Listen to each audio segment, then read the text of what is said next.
Bom dia, pessoal. Meu nome é Bianca e eu estou aqui representando o Centro Acadêmico Herbert de Souza, 15ª semana de gestão de políticas públicas. Primeiramente, a gente gostaria de agradecer a todos e todas que estão aqui participando da semana com a gente, que estão contribuindo com o debate e que a presença de vocês, o engajamento de vocês é fundamental nesse momento. Para quem está chegando agora, ou para quem está aqui hoje pela primeira vez, a Semana de Gestão de Políticas Públicas acontece anualmente no nosso campus da EASH, da Escola de Artes e Ciências e Humanidades da USP, mas dessa vez a gente está fazendo isso daqui acontecer de forma online. Durante essa semana, a gente espera que vocês reflitam sobre as temáticas que trouxemos, utilizem esse espaço para aprendizado, para troca, mobilizações, enfim. O tema de hoje, agora, nessa manhã, é para pensarmos à luz dos 100 anos de Celso Furtado. Convidamos a jornalista, tradutora e editora Rosa Freire de Aguiar, e a professora coordenadora do Bacharelado de Ciências Econômicas da UFABC, Fernanda Graziela Cardoso. Muito bem. Então, bom dia a todas e todos que acompanham essa transmissão. Agradecer desde já o tão simpático convite do Centro Acadêmico Herbert de Souza, da EASH USP, na figura da Bianca, que está aqui representada. Eu fiquei muito feliz, ainda mais porque é para moderar uma mesa que vai falar sobre Celso Furtado, e na companhia da Rosa, que é a nossa querida referência, né? A Rosa vem encantando e iluminando a nossa vida de pesquisadores e pesquisadores de Celso Furtado. Eu já vou falar um pouco mais sobre ela também. E amanhã eu estou de volta também para falar um pouco sobre políticas econômicas pós-Covid, então agradeço muito esse convite da EASH para participar dessa atividade da 15ª Semana de Gestão de Políticas Públicas. Então, eu vou começar falando um pouco sobre o Celso Furtado, né, que é o assunto dessa mesa em homenagem aos seus 100 anos de nascimento. O Celso Furtado é um nordestino brasileiro latino-americano, um pensador original, ousado, criativo e bastante rigoroso do ponto de vista científico. Ele vai escrever por 60 anos, vai atravessar o século XX, sempre atento ao contexto histórico e aos problemas impostos pela realidade. Ao longo da sua vida, Furtado vai escrever cerca de 30 livros, traduzidos para cerca de 10 idiomas, né? E além de Furtado analisar os problemas, ele também vai desdobrar agendas de política econômica. Então, a ideia do Estado como precursor do desenvolvimento econômico passa por essa perspectiva de Furtado, que entendia o desenvolvimento não como resultado espontâneo, mas como um resultado que exigia, primeiro, um projeto social subjacente e um planejamento estratégico para viabilizar esse planejamento. Então, a marca de Furtado será a teoria aliada à ação, mas é importante destacar, não é qualquer ação a que Furtado se referia, é a ação que provoca a transformação. O objetivo de toda a sua contribuição, a que ele vai dedicar a sua vida e a sua obra, era viabilizar o sonho furtadiano, que era construir uma sociedade justa e um país verdadeiramente desenvolvido. E para falar sobre esse grande homem, sobre esse grande legado, temos hoje aqui a Rosa Freire, que nasceu no Rio de Janeiro. Ela formou-se em jornalismo pela PUC, também do Rio. Nos anos 70 e 80, ela foi correspondente em Paris das revistas Manchete, Isto É, e também no Jornal da República. Em 86, ela vai retornar ao Brasil e, desde então, ela trabalha no mercado editorial. A Rosa traduziu do francês, espanhol e italiano, pelo que eu estou vendo aqui, cerca de 100 títulos nas áreas de literatura e ciências humanas. E, desde 2004, com o falecimento do Celso Furtado, a Rosa assumiu uma missão linda de vida, que é levar para frente o legado do Celso Furtado e deixar, né, a sua memória e a sua obra vivas para as próximas gerações, né? Então, a partir de 2004, a Rosa passou a cuidar do acervo e da obra, e a Rosa, além de ter cuidado da obra que já tinha sido feita, a Rosa ainda nos deu muitos presentes por meio das edições definitivas, da formação econômica do Brasil, da economia latino-americana, criatividade e dependência. Organizou esse livro, a obra autobiográfica, esse livro maravilhoso, que é o Essencial Celso Furtado, que aqui contempla vários textos que permitem a gente entender o Furtado em sua essência. Ela também organizou, né, com a editora Contraponto, os arquivos Celso Furtado, que contém 6 livros.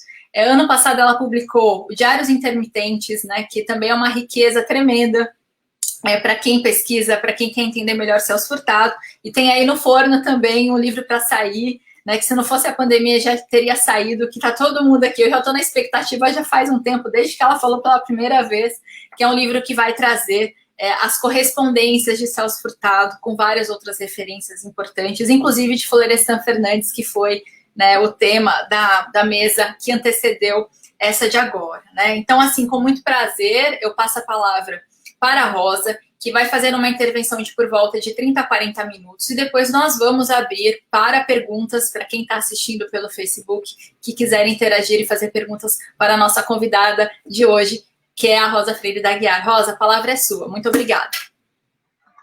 Muito obrigada, Fernanda. Muito obrigada, Bianca. Eu agradeço muito o convite de poder falar para vocês, pessoal, das políticas públicas, que foi mais ou menos o que norteou a vida de Celso, né? A vida inteira dele como um homem de ação e também de reflexão, foram as políticas públicas, né? Na época não era no plural, na época era uma política só, você imaginava que o Estado teria uma política geral, mas enfim, essa expressão políticas públicas no plural é mais recente. Bem, eu vi pelo convite, pelo card que me mandaram, que eu ia ter que falar sobre o Estado, na obra de Celso, do Estado como desenvolvimento. Eu acho que eu vou deixar isso para a Fernanda. A Fernanda é que fez um livro fantástico sobre os desenvolvimentistas, né, os economistas brasileiros, mais recente ela fez, onde ela incluiu o Celso.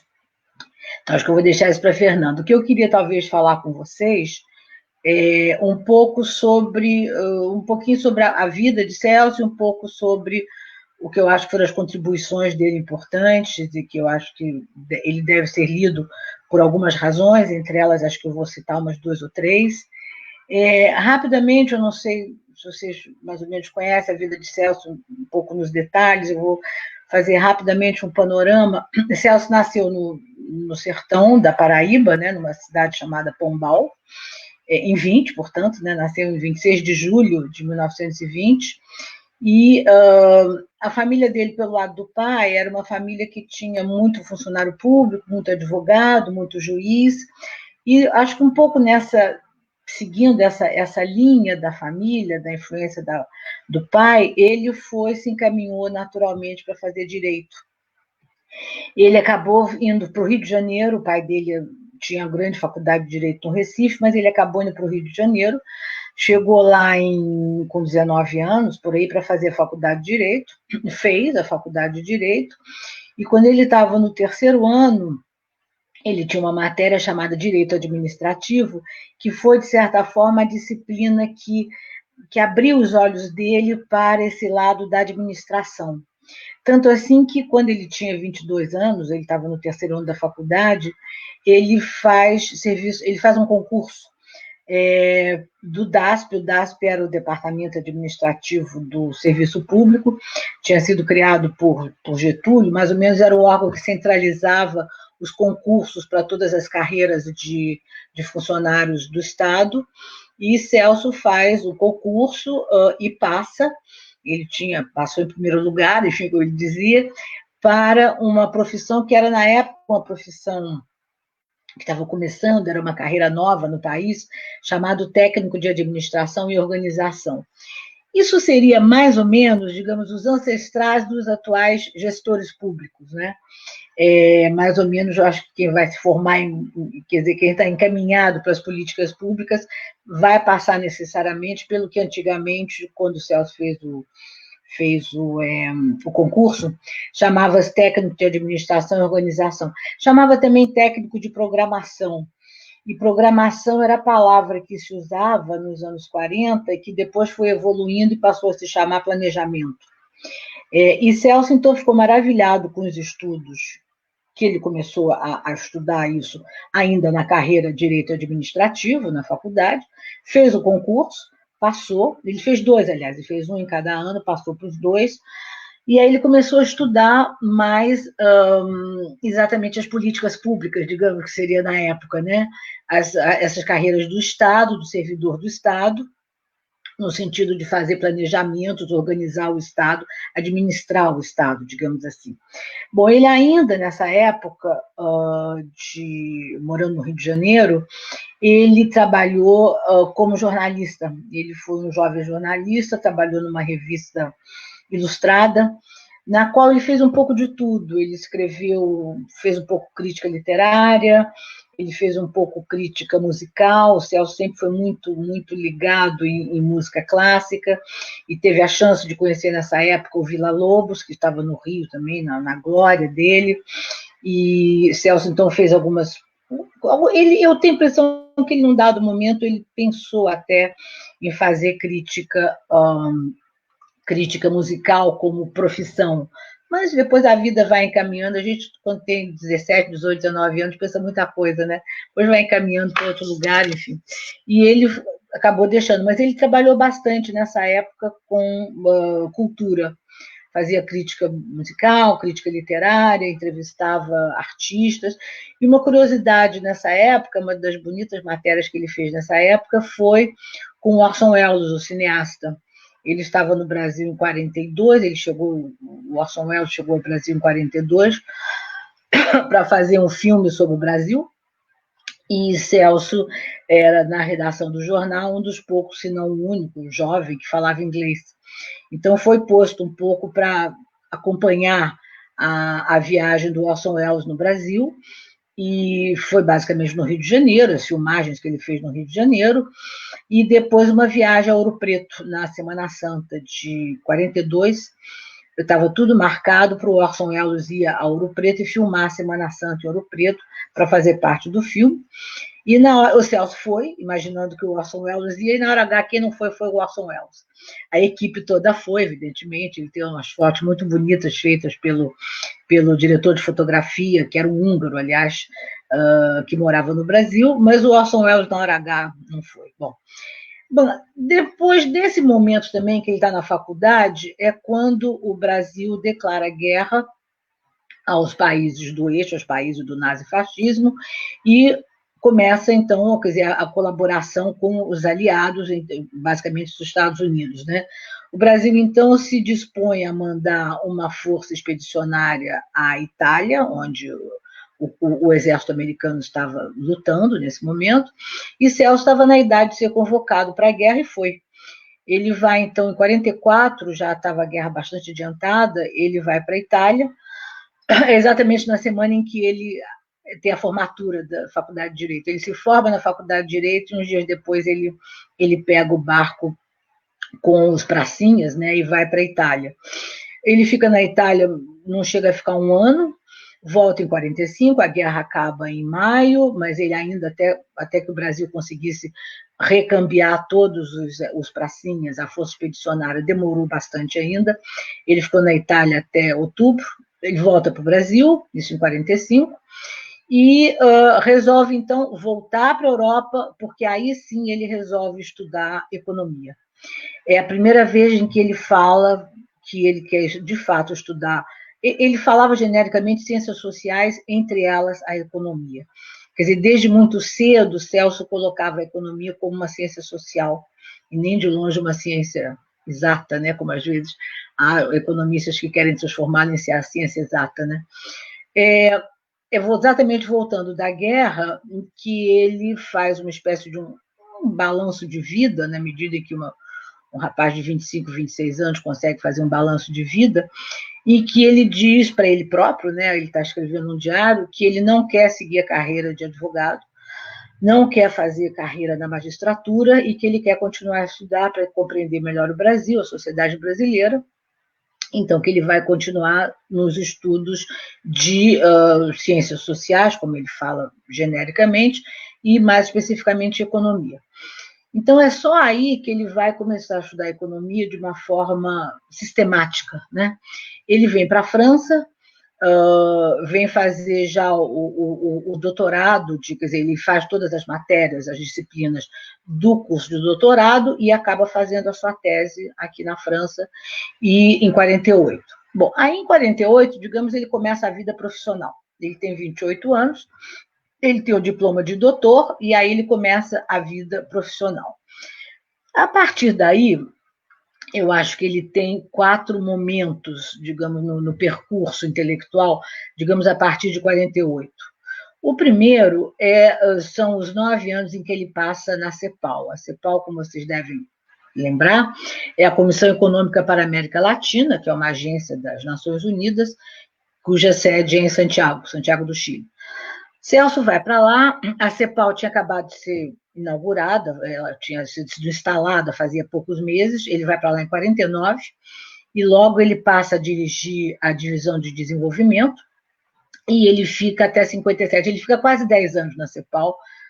Ele morou no Chile, depois morou no México, morou na Bolívia, morou um tempo na Venezuela, ele morou em vários países latino-americanos, e ali ele é, como é que eu posso dizer, ele é uma espécie do economista de perfil bastante técnico, mas também ali ele já aparece um pouco como teórico do desenvolvimento, né? Já vai mais ou menos se encaminhando para o grande tema da vida dele, que foi o desenvolvimento e o subdesenvolvimento, ele nunca separava, né? Digamos que aí ele volta para o Brasil em 58, por aí, depois de quase 10 anos na CEPAL, e se inicia um segundo momento na vida dele. Esse segundo momento ele vai ser, digamos, o homem público, quer dizer, ele vai ser o homem de ação, o planejador, digamos que aquele saber acumulado nos anos da CEPAL, agora ele vai ter que pôr em prática, né, esse saber, e no caso foi no Nordeste. No Nordeste, por quê? Quer dizer, quando o Celso volta para o Brasil, oferecem a ele uma diretoria do BNDES. Na época era BNDE, sem o S ainda final, né? E ele aceita e diz que, mas ele aceita no sentido de que ele diz isso claramente para quem oferece o cargo a ele, que ele quer pensar o Nordeste. Quer dizer, ele mesmo diz, eu acho que para pensar outros problemas brasileiros, tem muitas pessoas aqui no BNDE, muita gente competente, a mim me interessa pensar o Nordeste especificamente. Nesse mesmo momento, Juscelino Kubitschek é o presidente do Brasil, e tem uma seca muito grande, que castigou muito o Nordeste, em 1958. E Juscelino, muito ocupado com a construção de Brasília, talvez tenha dado um pouco menos de importância a essa seca. E, evidentemente, os políticos do Nordeste, de outras partes do país, cobrando de Juscelino uma certa, enfim, algo mais eficiente para lutar contra esse problema da seca, que deixou centenas de milhares de flagelados, foi uma seca muito, muito, muito forte, muito, muito sofrida para o Nordeste. Então, Celso é chamado por Juscelino, Celso já estava estudando no Nordeste, no banco, né? É chamado por Juscelino e Juscelino lhe pede para fazer uma espécie de um grande diagnóstico sobre o Nordeste. Celso vai para o Nordeste, passa uns 2 meses viajando, palmilhando o Nordeste todo, e na volta faz um documento chamado Uma Política de Desenvolvimento Econômico para o Nordeste, e apresenta Juscelino, e Juscelino compra a ideia, digamos. O projeto de Celso é o quê? O que ele diz, basicamente? Quer dizer, ele mostra, mais ou menos, que a política contra as secas que estava sendo feita desde o século XIX, que era a construção de açudes, isso está muito bem, mas isso não resolvia, isso só não resolvia. Que não adiantava você lutar também contra a seca. A seca era um dado da região semiárida. Quer dizer, não adianta você ficar lutando contra, porque ela vai continuar a castigar. Então, que a ideia de Celso era que precisava fazer reformas estruturais no Nordeste e um planejamento para você enfrentar da melhor maneira possível o problema da seca, a tragédia da seca. Bom, esse projeto foi andando, foi aprovado por Juscelino e acabou, digamos, da forma de execução desse projeto foi a criação da SUDENE, a Superintendência de Desenvolvimento do Nordeste, que foi algo muito original na época, porque foi uma espécie de um órgão de planejamento e de gestão regional, o que no Brasil não existia. O Brasil não tinha instância regional, digamos assim. O Brasil, até hoje, né, tem as instâncias, a federal, a estadual, a municipal, mas não havia uma instância regional. Depois apareceram coisas parecidas, né? Mas na época apareceu do Centro-Oeste, apareceu da Amazônia, mas na época não existia. Celso, inclusive, ele conta que ele ficou um pouco receoso que algum professor de direito muito zeloso pela Constituição poderia até achar que aquilo era um projeto contra a Constituição brasileira, contra a ideia de federalismo, que era você criar uma instância de poder a mais, que era um poder regional. E ali, eu acho que o grande, como é que eu diria, o grande pulo do gato, digamos, de Celso, foi, dentro da SUDENE, criar o Conselho Deliberativo. Quer dizer, o Conselho Deliberativo era um órgão, a instância regional, em que para qualquer grande decisão, todos os governadores se reuniam no Recife, havia reuniões periódicas do Conselho Deliberativo da SUDENE, e eles discutiam muito, muito, muito, e chegavam a uma conclusão do Nordeste. Quer dizer, a força da SUDENE, desta SUDENE que Celso criou, depois de 64 ela mudou, a força foi exatamente ela representar enfim, a decisão e o pleito e o que fosse dos governadores do Nordeste, dos nove, porque tinha o de Minas, entrava também, bom, dos 9 governadores do Nordeste, e Celso tinha status de ministro, então ele ia conversar com o presidente da República em nome dos 9 governadores do Nordeste, quer dizer, era em nome da região Nordeste. Evidentemente, eu imagino, eu li um pouco as atas do Conselho Deliberativo, tinha muita briga, tinha muita discussão e tal, mas quando ele chegava a uma conclusão, o pleito se dirigia ao governo federal como de uma região inteira, ou seja, era um peso muito grande. Era um peso muito grande, até porque o Nordeste politicamente pesava menos do que outras regiões do país, mas nesse momento da SUDENE, quando ia apresentar alguma coisa, era um projeto do Nordeste. Essa foi mais ou menos a ideia de Celso. Não foi fácil implantar esse novo, digamos, formato de fazer política regional, digamos, política no Nordeste, não teve nada de fácil. A batalha da SUDENE, digamos, foi pesada. Evidentemente, houve uma parte da classe política que não achou a menor graça, porque ia ter desvio de verba, eles já estavam habituados com certas verbas que iam via construção de açudes e tal, que já não ia mais poder. Então, mas, de qualquer maneira, a batalha foi uma batalha bonita, quer dizer, Celso deu ela com muita força e muito apoio também, é verdade que ele teve muito apoio de Juscelino, depois ele teve apoio do Jânio Quadros e depois ele teve apoio do João Goulart, quer dizer, ele trabalhou com 3 presidentes, nenhum deles tirou Celso à frente da SUDENE. Bem, esse projeto todo é interrompido com o golpe militar de 64. E aí eu diria que começa um terceiro momento na vida de Celso. O primeiro foi a CEPAL, o segundo foi o dele como digamos, no Nordeste, né, como homem de ação no Nordeste, o planejador, e o terceiro vai começar com o exílio.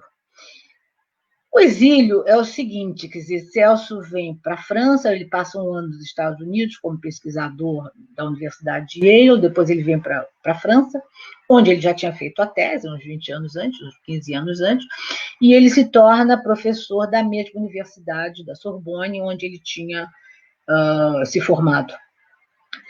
Aí entra, digamos, o Celso professor, acadêmico, a carreira acadêmica, e também ele tem uma imensa atividade intelectual de produção, ele produz muito no exílio, muito. Ele ficou, grosso modo, uns 20 anos no exílio, e ele escreveu 10 livros, quer dizer, ele escreveu muito no exílio, os livros, em geral, tem uns 3, se não me engano, de teoria, e tem os outros livros todos muito ligados no Brasil e na América Latina. Quer dizer, Celso foi desses exilados, aliás, é uma marca isso, às vezes, de exilados, você está ex-pátria, né? Você está expatriado, você está longe da pátria, mas a pátria não está longe de você, né? A pátria está dentro de você, né? Então, ele pensava o dia inteiro, ele escrevia, refletia e tal, sobre o Brasil e sobre a América Latina. Celso sempre foi muito latino-americano, a Fernanda tem razão de dizer, ele sempre foi muito latino-americano. Então, quer dizer, ele escreveu muitos livros também sobre o Brasil nessa época, basicamente livros de política econômica, mais do que, quer dizer, ele escreveu livros de teoria, escreveu livros de política econômica, e escreveu 3 livros que eu considero importantes para quem quiser rapidamente conhecer a obra de Celso. Nesse livro que a Fernanda mostrou, o essencial, aquele da capa pretinha, tem alguns textos lá. Esses livros são... ele escreveu com 2 anos de intervalo cada um. Ele escreveu um livro em 74, um livro em 76 e um livro em 78. O de 74, rapidamente, é um livro que se chama O Mito do Desenvolvimento Econômico, em que ele, pela primeira vez, incorpora a dimensão ambiental, digamos, o custo do desenvolvimento, o custo ecológico do desenvolvimento, o que isso vai significar. Quer dizer, é possível ter um desenvolvimento com o mesmo nível de consumo, os mesmos padrões da sociedade desenvolvida, é possível estender esses padrões ao mundo inteiro sem pagar um custo ecológico alto, e Celso põe a mão nisso já há muitos anos, está indo para quase 50 anos que ele pôs a mão nesse, ele pôs o dedo, digamos, nessa ferida, né, ecológica do custo do desenvolvimento. 2 anos depois, ele faz um outro livro chamado Prefácio à Nova Economia Política, em que aí ele é bem claro sobre a coisa da economia, que não pode ficar só na moldura estreita da economia, que tem que incorporar outras disciplinas, digamos assim, e isso reflete muito a cabeça interdisciplinar de Celso. Celso tinha uma cabeça muito multidisciplinar, quer dizer, evidentemente ele era, acima de tudo, um economista, não temos a menor dúvida quanto a isso, mas até porque talvez ele tenha feito direito antes, até porque uma das paixões de juventude dele fosse a história, ele foi incorporando a dimensão da história, até porque também na CEPAL, a orientação da CEPAL era você juntar a economia com a história. Então, por conta de tudo isso, ele foi incorporando sempre outras disciplinas no pensamento dele. E eu, evidentemente, passo rapidamente pelo Prefácio à Nova Economia e chego a um livro de 78, que eu acho é o meu preferido, talvez porque eu não seja economista, é o menos econômico, digamos assim, é o meu livro preferido, que é o Criatividade e Dependência. E nesse ele incorpora a dimensão cultural do desenvolvimento. Bem, esse período digamos, de Celso acadêmico, de Celso professor, mais ou menos ele se encerra nos anos 80, quer dizer, nos anos 80, meados dos anos 80, um pouquinho antes, de 83, 4 por aí, o Brasil entra no processo de luta pela redemocratização. Celso começa a voltar mais para o Brasil, mais vezes por ano, e a cada vez ele fica um pouco mais de tempo.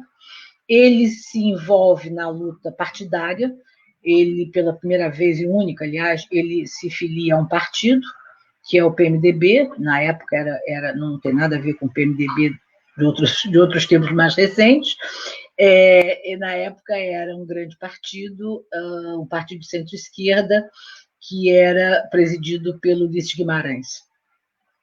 Bem, Celso, então, se filia a esse partido, e dentro do PMDB, sempre como uma espécie de quer dizer, dando sempre, digamos, uma espécie de uma assessoria econômica aos programas do partido e de vários candidatos do partido, mas ele ali é a luta pela redemocratização, que finalmente chega em 85, com a eleição de Tancredo e, infelizmente, a morte de Tancredo e José Sarney, presidente da República. Bom, Sarney, quando o Tancredo ainda não tinha assumido ainda, porque o Tancredo não chegou a assumir a presidência, mas ele tinha nomeado Celso embaixador junto à Comunidade Econômica Europeia, que era como se chamava na época a atual União Europeia, né? Então, assim que Tancredo morre, algumas semanas depois, nós vamos para Bruxelas, porque a sede da Comunidade Econômica Europeia era em Bruxelas, aliás. Então, nós fomos para lá, Celso foi embaixador durante um ano e pouco, não demorou muito, e depois ele é chamado pelo governo José Sarney para ser ministro da Cultura. Então, a gente volta para o Brasil, e aí, digamos, é essa quarta fase de Celso novamente envolvido na política, né? Primeiro no partido, depois, sempre o tempo todo no partido, depois assumindo ainda 2 cargos públicos, que foram o cargo de embaixador e o cargo de ministro da Cultura. Quando ele deixa o Ministério da Cultura, em 88, por aí, ele, como é que eu posso dizer, é como se ele tivesse, assim, dito, bom, dei minha contribuição por realizada, por feita, né? Aí ele ainda se dedicou a escrever muito, mas ele escreveu algo que eu poderia dizer que é mais suave. Ele escreveu os livros dele de memória, ele escreveu uma autobiografia, foram 3 livros que ele escreveu pouco a pouco, depois eu juntei tudo isso, eles hoje estão disponíveis num só volume, que eu também editei pela Companhia das Letras, que tem tanto livro quanto e-book, esses livros todos que eu estou falando, os recentes que estão na Companhia das Letras, tem já todos eles em e-books mais recentes. E depois disso ele escreveu ainda bastante sobre ensaios. Ele reunia às vezes ensaios, e sobre os temas que sempre foram, digamos, os temas básicos, né? Como é que eu posso dizer, da reflexão dele, quer dizer, os problemas, né, do desenvolvimento e do subdesenvolvimento, da dependência, da globalização, do Brasil, da situação brasileira, da situação latino-americana, e já então, nessa época, entrando muito, muito pesado realmente nos impasses ou não, nas vantagens e desvantagens do mundo globalizado. E aí eram livros relativamente pequenos, curtinhos, que são coletâneas de ensaios. Bem, Celso morreu em 2004, ele tinha 84 anos, e ele realmente, já na época, ele era muito reconhecido pelos aportes que ele tinha dado à teoria econômica, especialmente à economia política, né? Aos desafios do desenvolvimento, à cultura, e tudo isso visto de perspectivas múltiplas, né? O grande tema da obra dele é, sem sombra de dúvida, o desenvolvimento e o subdesenvolvimento. Eu diria também o Brasil e a América Latina, e eu diria também a questão do planejamento e da cultura. Quer dizer, aí são grandes temas da vida da obra de Celso. As contribuições dele, quer dizer, eu deixo a Fernanda, talvez a Fernanda conhece isso muito melhor do que eu, rapidamente, quer dizer, eu passaria rapidamente, primeiro, ele como teórico do subdesenvolvimento, essa, novamente, eu volto a dizer, foi a grande, digamos, o grande núcleo, né, da obra dele. Resumidamente, quer dizer, a ideia que ele tinha lá, quando ele começa a estudar o subdesenvolvimento, ainda nos anos da CEPAL, é que o subdesenvolvimento não era uma etapa, isso é mais ou menos a teoria dele em 2, 3 linhas, digamos, não é uma etapa pela qual tenham passado os povos atualmente desenvolvidos, não é isso, quer dizer, não é dizer, nós chegaremos um dia a ser desenvolvidos, não é assim, não é assim. Nós chegaremos a ser desenvolvidos, mas não porque nós estamos na etapa do subdesenvolvimento, não é isso. É porque o subdesenvolvimento requereria, digamos, uma espécie de uma teorização à parte, porque é um processo histórico autônomo, né? Então, que resulta um pouco de estruturas muito específicas, e tudo isso na cabeça de Celso merecia, e foi o que ele fez a vida inteira, uma interpretação teórica própria, né? E entrando um pouco, quer dizer, como foi feita a difusão, digamos, da tecnologia mundial, como foi feita a divisão internacional do trabalho, há várias vertentes dessa teorização, mas basicamente é que o subdesenvolvimento é um processo autônomo e merece digamos, uma teorização própria, específica a ela. Digamos, o economista como historiador foi Celso também, ele, desde cedo, todos os livros dele, quer dizer, ele tentava, recorrer à história, à economia, para explicar as raízes do subdesenvolvimento, as estruturas, digamos, do subdesenvolvimento. Ele trabalhou sempre a vida inteira, é um dos economistas que trabalharam a vida inteira junto com a história, ele não conseguia dissociar. Outra coisa importante que eu acho que o Celso escreveu bastante é a questão regional, evidentemente nos anos da Sudene, e eu acabaria dizendo que ele foi um dos primeiros a perceber a dimensão cultural do desenvolvimento e do subdesenvolvimento. E é curioso que isso vem lá de trás, dos anos 70, exatamente naqueles 3 livrinhos que eu citei, e, basicamente, o que ele dizia era, em poucas palavras, quer dizer, ele dizia que era muito muito difícil você pensar num enriquecimento material das pessoas, da sociedade, se houvesse um empobrecimento cultural.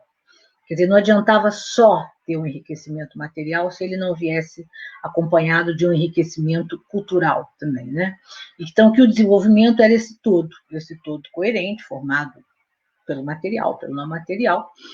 E isso tudo, segundo ele, refletia, digamos, processos de criatividade dentro de uma sociedade. Criatividade feita pelos meios, feita pelos fins, mas, enfim, no fundo, a cultura sempre foi muito presente na obra de Celso como um dos elementos do desenvolvimento. Agora, é curioso, eu li a obra dele bastante, de vez em quando eu pego alguma coisa para algum livro, alguma coisa que eu faço, é curioso você ver como o foco da cultura evoluiu. Eu acho que se nos anos 70, 80, ele mostrava a cultura como um elemento de qualquer projeto de desenvolvimento, de qualquer projeto nacional. Já nos anos 2000, depois que ele foi ministro e tal, ele punha a cultura como síntese do desenvolvimento. Quer dizer, o que começou com apenas um elemento acabou como síntese do projeto. Isso é uma marca de Celso, é uma marca que foi reconhecida por vários historiadores e vários estudiosos da obra dele, que realmente Celso foi dos primeiros. Hoje em dia é mais corrente haver gente que liga a criatividade ao desenvolvimento, a cultura ao desenvolvimento. Na época que ele começou a estudar isso, não. E eu acho que, aqui eu termino, eu acho que recomendaria a quem se interessa por Celso, que talvez um primeiro mergulho, digamos, na obra dele, seja esse livro que a Fernanda mostrou, que se chama Essencial Celso Furtado. Esse livro é em e-book, tem e-book também, é uma edição da Penguin, junto com a Companhia das Letras, porque nesse livro, a minha ideia nesse livro foi mostrar exatamente 4 vertentes de Celso. O pensamento econômico é óbvio, que é a maior parte do livro, com textos dele que eu considero textos seminais, sobre o desenvolvimento, sobre outros problemas da economia, mas eu também resolvi publicar textos dele sobre o pensamento político. Celso tem um pensamento político forte, em matéria de Estado, de capitalismo, de globalização, de Nordeste, quer dizer, ele tem várias temáticas, basicamente sobre que hoje em dia interessam muito quem estuda relações internacionais e ciências políticas. Eu pus também um outro eixo sobre cultura e ciência, porque ele também tem textos muito interessantes sobre ciência, o papel da ciência nas sociedades desenvolvidas e nas subdesenvolvidas, a transferência de tecnologia. Tudo isso, portanto, está na parte ciência e cultura. E, finalmente, eu pus uns 2 ou 3 textos que eram menos conhecidos e um que era inédito, num eixo que eu chamei de trajetórias, em que ele conta um pouco a vida dele, não só a vida dele por ele próprio contada, mas um pouco o percurso intelectual dele, como ele chegou, enfim, que é um texto que, aliás, é bonito o título, que se chama Entre Inconformismo e Reformismo. De fato, o Celso foi uma pessoa inconformada, digamos, com todo o quadro que ele viu desde a infância no Nordeste, e ele acabou sendo um reformista, que eu acho que ele é. É mais ou menos isso que eu queria falar. Depois, se tiver alguma pergunta, com muito prazer. Se a Fernanda quiser continuar, a palavra é de vocês. Muito obrigada.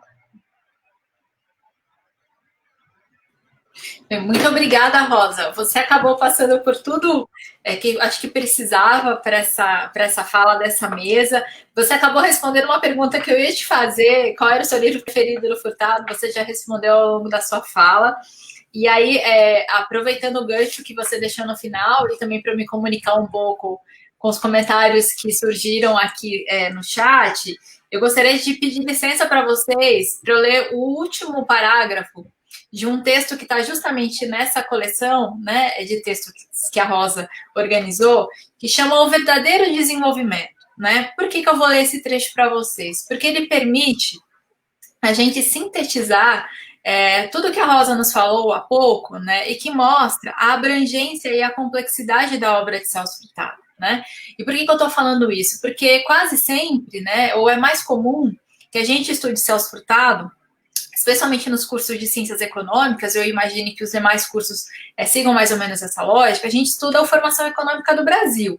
que é um livro de desenvolvimento, eu costumo dizer, não é um livro só de história econômica, é história econômica também, mas é principalmente um livro de desenvolvimento.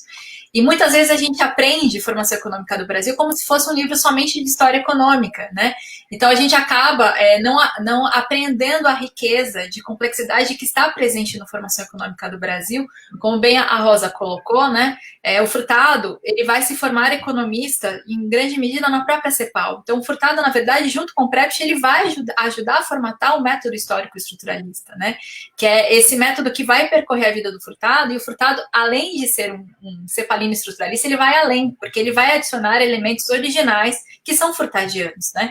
Então, essa fala que a Rosa nos fez, assim, nos presenteou, permitiu a gente ver a abrangência. Então, esse é o primeiro destaque que eu gostaria de fazer. O Furtado, ele está na formação econômica do Brasil, mas ele vai muito além, né? E formação econômica do Brasil, ademais, ele tem que ser lido com a devida riqueza. Ele não é só um livro de história econômica, ele é também, mas não é só, né? E aqui eu gostaria de ler esse trecho, já que eu fiz a propaganda, agora eu vou ler, né, rapidamente. Então, esse texto é de 2002, se eu não estou enganado, ou 2004, e ele diz assim: passaram-se 40 anos. Certos problemas foram resolvidos. Outros surgiram e continuam pendentes de soluções. Hoje, estou convencido de que os recursos científicos de que dispomos são insuficientes para captar os problemas da nossa civilização material. A começar pelo mais urgente, a superação do subdesenvolvimento, que preocupa a todos nós. Pode-se partir de uma visão microeconômica ou macroeconômica, mas qualquer que seja o exercício analítico, parece-me cada vez mais patente que a dimensão política do processo de desenvolvimento é incontornável. A história nos demonstra que o avanço social dos países que lideram esse processo não foi fruto de uma evolução automática e inercial, mas de pressões políticas da população. São estas que definem o perfil de uma sociedade e não o valor mercantil da soma de bens e serviços por ela consumidos ou acumulados. Em outras palavras, só haverá verdadeiro desenvolvimento, que não deve se confundir com crescimento econômico, no mais das vezes resultado de mera modernização das elites, ali onde existir um projeto social subjacente. É só quando prevalecem as forças que lutam pela efetiva melhoria das condições de vida da população que o crescimento se transforma em desenvolvimento. Então, nesse parágrafo, né, é incrível, essa é uma outra característica de Furtado que chama muita atenção, Rosa, que é o poder de síntese do Furtado, né? Eu costumo falar para os meus alunos de formação econômica do Brasil, não deixem para ler os capítulos em cima da hora, porque vocês se enganam que são poucas páginas. Tem muita complexidade ali. Vocês precisam ler com muito cuidado e atenção, porque cada linha que está ali construída, né, tem um processo de síntese e de pensamento que numa leitura rápida, diagonal, vocês não vão conseguir aprender a complexidade do que está sendo dito ali, né? E aqui eu vou, então, aproveitar o gancho, né, da pergunta. Eu fiz essa leitura até para ajudar, né, estimular as pessoas a perguntarem. Então, aqui apareceu uma pergunta do Lucas, o Lucas César, que eu imagino que seja do Centro Acadêmico também, né, Lucas? Foi você que me fez o convite, inclusive. Então, diz aí o Lucas, Rosa, pergunta para ti. Diante de todas as disputas políticas e dificuldades econômicas, né, é para nós, na verdade, de que maneira vocês acreditam que os atuais gestores públicos precisam resgatar os temas de Celso Furtado? Quer começar, Rosa? Bem, o telefone aqui em casa está tocando, mas não tem importância. Eu acho que Celso, quer dizer, em relação às políticas públicas, eu acho que Celso tem grandes contribuições pelo lado do planejamento. Quer dizer, eu esqueci de falar rapidamente, nem falei, esqueci que eu estava falando para jovens interessados em políticas públicas e gestão. Num daqueles momentos que eu falei, quando Celso volta para o Brasil, em 58, que vai trabalhar na Sudene, ele foi, por breve tempo, ministro do Planejamento. Ele foi o primeiro ministro de Planejamento do Brasil. Naquele momento, ele tinha que criar o Ministério do Planejamento, digamos assim, porque não existia no Brasil, né? E ele criou. Eu tenho nos arquivos dele, diga-se de passagem, eu queria avisar vocês que os arquivos dele eu doei para o Instituto de Estudos Brasileiros da USP. doei não faz um ano ainda, e evidentemente também a pandemia atrasou a catalogação, todos os acervos, mas enfim, está tudo já doado. A biblioteca de Celso e digamos, a papelada, né, os documentos estão todos doados. Mas, enfim, ali eu acho que Celso sempre foi uma pessoa do planejamento desde que ele morou na França. Quando ele chega aqui na França em 46 para fazer a tese dele, final da guerra, a França está, enfim, ainda em fase de racionamento. Pra vocês terem ideia, ainda na época tinha uns selinhos assim pequenininhos, que o Celso guardou alguns, em que o que ele podia comprar com cada selinho, o que cada pessoa podia comprar. Então ele podia, no selinho, quando ele chega, cada selinho era 50 gramas de pão. Para vocês terem ideia, aquela baguete grande francesa assim tem 250 gramas, quer dizer, 50 gramas deve ser um pãozinho e meio, mais ou menos. O francês sempre comeu muito pão, né? Come muito pão francês. Então, para eles era um sacrifício só poder ter 50 gramas de pão. Quando ele vai embora 2 anos depois, o selinho já diz que são 150 gramas, quer dizer, já melhorou, o racionamento já melhorou e tal, mas tinha racionamento para tudo, para queijo, para roupa, para sapato, para tecido, para bala, para chocolate, para tudo. Tinha racionamento para tudo. Naquele momento, o Celso estudou já então, quando estava fazendo a tese, já muito o planejamento, os dois planejamentos, o planejamento soviético, que era o planejamento, digamos, estatal, centralizado, e o planejamento francês, que estava começando naquele momento, do pós-guerra, que era o planejamento também feito pelo Estado, de certa forma, mas com todas as, digamos, as organizações, instituições da sociedade civil. No caso, na França, o que era mais forte eram os sindicatos, de todas as categorias, de todos os matizes ideológicos. Você tinha os grandes sindicatos, os mais fortes eram os ligados ao Partido Comunista, mas tinha também os ligados ao Partido Socialista, que era menos importante na época, digamos, a partidos de direita, a partidos de centro, enfim. Era o planejamento que você chama a sociedade para tentar fazer um projeto para o país. Eu acho que francamente, se eu estudasse políticas públicas, eu gostaria de ler essa parte histórica, digamos, de como, que tipo de planejamento houve. E Celso estudou um terceiro tipo de planejamento, que foi o da guerra. Quer dizer, você não faz uma guerra sem planejamento. Até faz, mas fadada a perder, né? Então, quer dizer, ele começou a estudar, ele ficou maravilhado por esse tema de planejamento desde da faculdade, e depois ele teve a oportunidade de ver primeiro o planejamento de guerra, depois o planejamento de paz, digamos assim, dos anos de paz, né? Que foram depois, dentro dos anos de paz, o planejamento absolutamente controlado pelo Estado, que era o soviético, que tudo isso está acontecendo no final dos anos 40, 47, 48, 49, está se formando a União Soviética no final da guerra. Há vários países, está o Plano Marshall, que foi o grande plano de retomada, digamos, de relance, como se dizia aqui, de retomada da economia dos países derrotados e dos países europeus no final da guerra, que também é uma outra experiência fantástica. Eu publiquei muita coisa disso num livrinho que eu fiz pela Contraponto, chamado Anos de Formação. Nesse ano de formação, quem tiver curiosidade, esses livros da série Arquivo Celso Furtado, eles estão, vou fazer um mini comercial, eles estão em venda direto do site da Contraponto, lá tem 40% de desconto. Neste chamado Anos de Formação, eu publiquei vários textos de Celso sobre planejamento. Sobre planejamento em tempos de guerra, sobre planejamento, um exército. O que é um exército? Né? Tem que ser planejado tudo, senão não funciona, não há a menor hipótese que não funciona. Quer dizer, Celso teve várias experiências de planejamento e sempre se interessou pelo assunto. E foi uma pessoa a vida inteira que trabalhou por serviço público, digamos. Celso nunca trabalhou, não é nem por nada, mas é porque não calhou, digamos, né? Nunca trabalhou por iniciativa privada.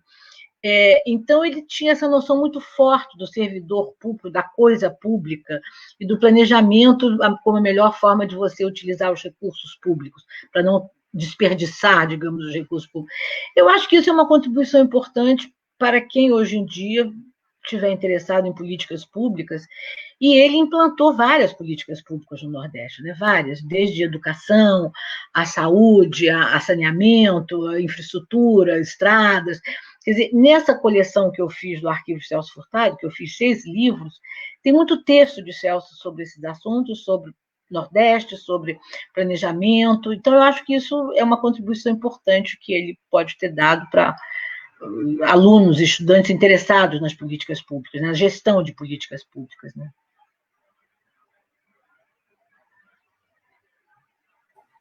Não, perfeito. Eu vou aproveitar. A Rosa está me deixando ótimos ganchos.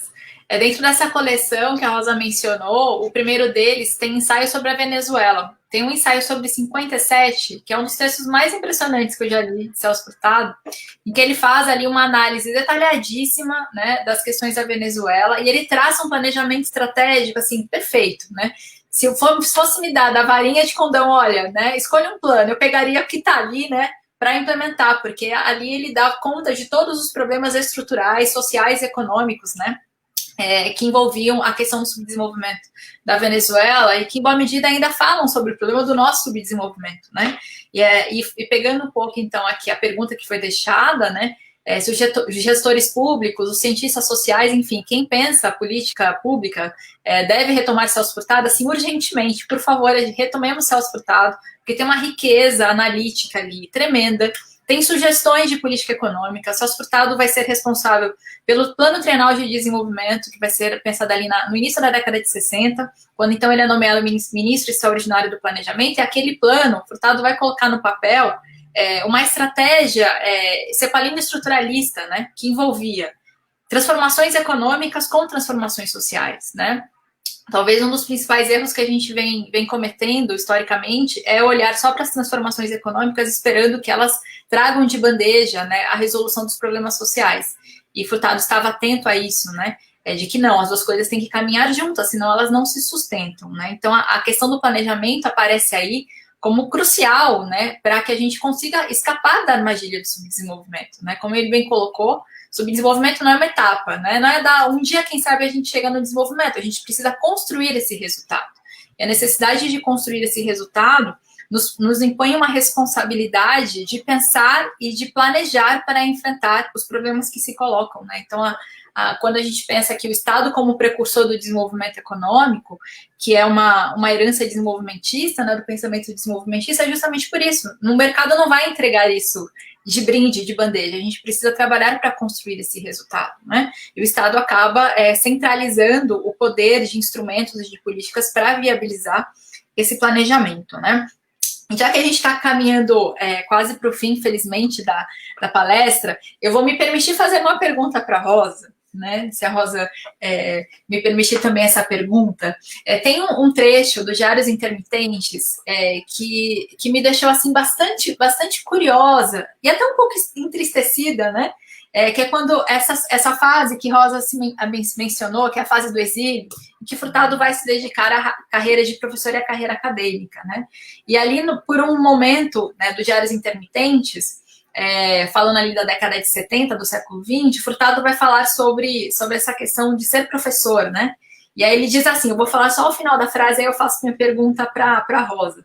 No meu caso, como vivi muitos anos, até a raiz dos cabelos envolvidos com os problemas reais, espero que esse banho de erudição não me destrua a capacidade para me comunicar com outras pessoas e perceber as coisas sensíveis. Né? Então, a impressão que fiquei lendo esse trecho de Furtado é que é quase um ressentimento de ter que estar ali presa ao papel de professor, de ter sido tirado da atuação política. Né? Se você puder comentar um pouco sobre isso, Rosa, eu agradeço. Obrigada, Fernanda. Eu não, embora eu tenha feito esse livro, eu não me lembro exatamente quando ele fala isso. Eu tenho a impressão que é uma espécie de um balanço de vida que ele faz quando ele começa o exílio. De fato, quer dizer, não é que Celso nunca tivesse dado aula, claro que ele deu, a CEPAL tinha cursos de formação, de capacitação, mas, sem dúvida, ele, digamos, quando ele sai do Brasil, ele é punido com a cassação dos direitos políticos, dos direitos civis, e ele era servidor público, então ele, evidentemente, perde também o serviço público. Ele é afastado, além do serviço público, ele é afastado do serviço público. E eu não sei se, eu acho que ele pensava assim em ser professor, mas de fato talvez ele estivesse muito embalado com o gestor público, quer dizer, com a ação, quer dizer, é você pegar, digamos, toda a teoria que ele tinha elaborado, ele e outros na CEPAL, ele teve a chance, e eu acho que é uma coisa rara, e ele reconhecia que ele teve uma rara oportunidade de poder pegar todo aquele conhecimento teórico e poder aplicar na prática. Quer dizer, ali a Sudene, aqueles anos da Sudene, foi uma chance, quer dizer, é um momento de síntese da vida dele, em que ele pega, é o saber indo para o fazer, né? Quer dizer, e aí, quando ele chega aqui para começar a dar aula, é claro que já é outra etapa, quer dizer, eu não sei, ele sempre me pareceu gostar muito de dar aula, quer dizer, então eu acho que ele logo descobriu que ele gostava de dar aula. Aparentemente, os alunos gostavam das aulas, porque ele foi tendo cada vez mais aluno, a tal ponto que, num dado momento, ele deu 2 disciplinas na França. Ele deu Economia do Desenvolvimento e depois deu Economia Latino-Americana, simultaneamente, aliás, ele dava as duas. Depois, claro, ele deu por aí afora, quer dizer, mesmo na França, outros seminários sobre o Brasil, globalização, América Latina, tudo isso, mas aí são decorrências, digamos, as disciplinas correntes dele na Sorbonne eram essas duas, né? E houve um momento em que ele tinha tanto aluno, sobretudo da economia latino-americana. É verdade também que anos 60, 70, até infelizmente, pela presença de golpes militares que houve na América Latina, tinha muito exilado aqui de vários países latino-americanos, muito da Argentina, muito do Uruguai, muito do Chile e do Brasil, evidentemente, muita gente do terceiro mundo, quer dizer, das ex-colônias francesas na África, quer dizer, tinha tinha muita gente interessada na América Latina. Mas só para você ter ideia, ele teve que sair das salas de aula, que eram para 30, 40 pessoas, e começar a dar aula nos auditórios da Sorbonne, porque nas salas de aula não cabia a quantidade de alunos que ele tinha. Eu, não faz muito, quando eu estava escrevendo os diários, eu passei lá pela Sorbonne e fui dar uma olhada no auditório onde dava aula, que era o Anfiteatro Turgot. Muito bonito, o auditório muito bonito. Tem umas pinturas bonitas, final do século XIX, muito bonito o auditório. É coisa para 130, 140 pessoas, quer dizer, o Celso era quase como uma conferência, digamos, o que tinha um lado um pouco, ele ficava um pouco distante dos alunos, né? Porque você dá aula para 140 pessoas não é provavelmente muito fácil, mas, quer dizer, de fato, ele teve muito aluno, e ele foi muito dedicado. Eu acho que ele abraçou a carreira de professor de bom grado. Agora, sempre com esse viés, digamos, do homem de ação. Quer dizer, ele não foi só o que eu acho que é a originalidade, uma das originalidades do Celso, eu acho, é que ele foi um economista que teve muita chance de trabalhar na coisa pública como economista. Quer dizer, eu vejo, às vezes, outros economistas da geração dele. Vou pegar um bem, que é o bem, digamos, é o grande nome do expoente do pensamento conservador, que era Eugênio Goudin. Hoje o Goudin chegou a ser ministro, é verdade, ele chegou a ser ministro. Mas você pega alguns que não quer dizer, que ministro até, curiosamente, até eles às vezes são. O Roberto Campos, por exemplo, foi ministro, mas não fizeram carreiras docentes, digamos, longas, não fizeram. Então, o Celso teve essas duas coisas, quer dizer, de um lado, ele teve várias facetas, assim, que em dados momentos se conjugavam. Uma delas foi essa, dele conjugar o intelectual, o pensador, digamos, o professor, o acadêmico, com a coisa pública. Quer dizer, ele pôde sempre conjugar isso, e isso eu acho que é uma marca dele, enfim, entendeu? Agora, eu não sei se necessariamente, porque parece no trechinho que você leu, parece que tem uma espécie de um pequeno ressentimento de que ele não vai mais poder voltar à coisa pública, vai ficar só no nível acadêmico, mas eu acho que não, até porque ele voltou depois, ele teve outra sorte, que eu acho que o Celso teve, que infelizmente nem todos tiveram. Celso foi exilado digamos, da primeira leva, como se dizia, né, que foi a leva de 64, logo depois do golpe. Ele teve a chance, eu acho, de poder voltar para o Brasil, poder retomar a vida pública, poder ter uma espécie de um reconhecimento pelo país do que ele tinha feito no exterior. Nem todos puderam. Quer dizer, o José de Castro, por exemplo, que era uma pessoa brilhante, morreu no exílio. Quer dizer, entendeu? Tem outros que não tiveram essa chance de voltar, e Celso teve. Então, eu acho que isso também é algo que deu satisfação, sem sombra de dúvida, deu muita satisfação a ele também, de poder voltar, poder reexercer um cargo público, 2 ou 3 que ele exerceu na volta do exílio, e continuar a escrever, retomar a batalha, né, digamos. Mas, de fato, nesse livro, há momentos em que a batalha ele sentiu o golpe e fica muito baqueado, né? Mas eu acho que são fases da vida, né? Fases distintas da vida, e não sei, eu acho que ele passou por várias fases e ele passou relativamente bem. O exílio é muito difícil.